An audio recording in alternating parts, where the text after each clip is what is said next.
হাৱাজানৰ দুই সন্তানৰ পিতৃ ৰঙায়ে পলুৱাই দিলে ধুনীয়া বোৱাৰীজনীক। হাৱাজান কটকী চুকৰ এগৰাকী সুন্দৰী বোৱাৰীক পলুৱাই লৈ যায় নিকটৱৰ্তী কচুৱা মাছগাঁৱৰ ৰঙাই নামৰ এজন লোকে।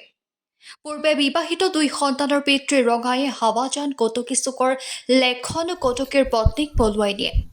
6 জুনৰ দিনা পুত্ৰক বিদ্যালয়ত থবলৈ যোৱা অৱস্থাত ৰঙাইৰ লগত 4 বছৰীয়া পুত্ৰক লগত লৈ পলাই যোৱা বুলি স্বামী লেখন কটকী আৰু শাহুৱেকে সংবাদ মাধ্যমক অৱগত কৰিছে।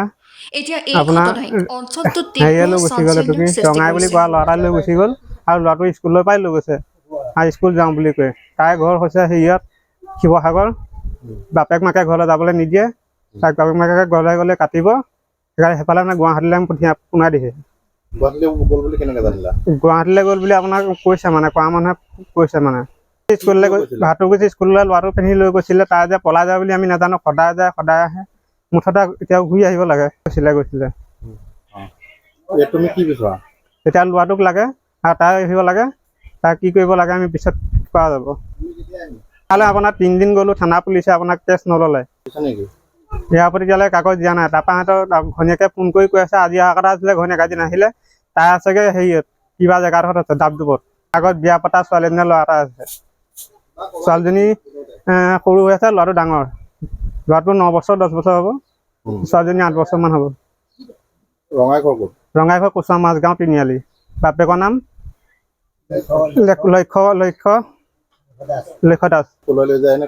সেই মানুহজনী মই পলুৱাই লৈ যায়। ৰাতিপুৱা আহি পেলাই মানুহজনী স্কুল ওলাওঁতে মানে ইয়াত সোমাই পেলাই এফালেদি গৈ পেলাই তাৰপিছতে এফালেদি সি কেনি গ'লগৈ নাজানো। আৰু টংক বোৱা বুলি কোৱা মানুহটোৰ পৰা 100 টকা পইচা লৈ গৈছে। 100 টকা লৈ পেলাই আমি ছাগলী চুৰ আনিছোঁ বুলি আমাৰ আগত কৈ থৈ গৈছে। সেইবুলি বুদ্ধি কৰি মানে লৈ গৈছেগৈ। আৰু ভেবু বুলি কোৱা মানুহটোও পাই আছে, বজাৰ ভেবুত পাই আহিছে বোলে। আৰু আমাৰ ভিনদেউ পাই আহিছে, লৈ যোৱাটো দেখিছে মানে সঠিককৈ। মোবাইল আছে, এতিয়া বৰ্তমান মোবাইলটো চুইচ অফ কৰি থৈছে, চিম বদলি কৰি থৈছে নে নাজানো। মোবাইল লৈ গৈছে, ফোনৰ লকেট লৈ গৈছে, আপোনাৰ চেইন লৈ গৈছে, মোৰ আধাৰ কাৰ্ড পান কাৰ্ড লৈ গৈছে, আৰু স্কুল ল'ৰাটোৰ চাৰ্টিফিকেট লৈ গৈছে।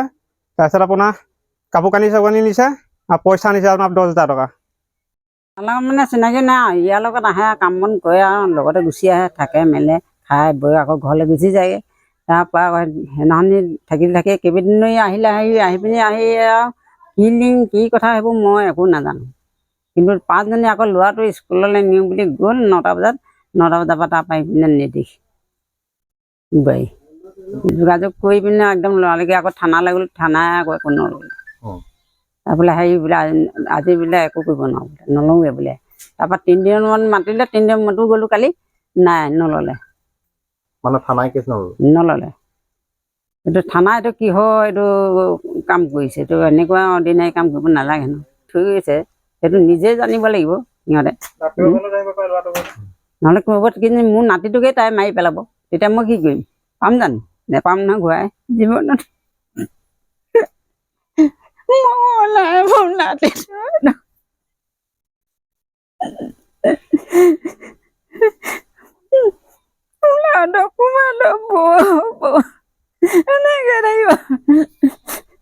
বেমাৰ মানুহজনী আৰু বেমাৰ হৈ গৈছে।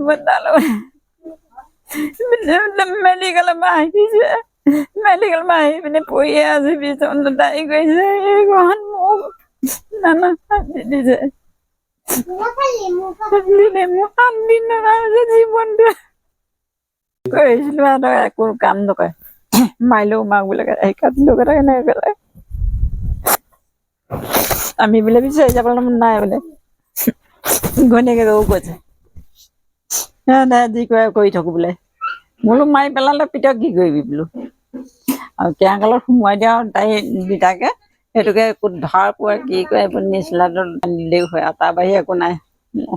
সিমানেই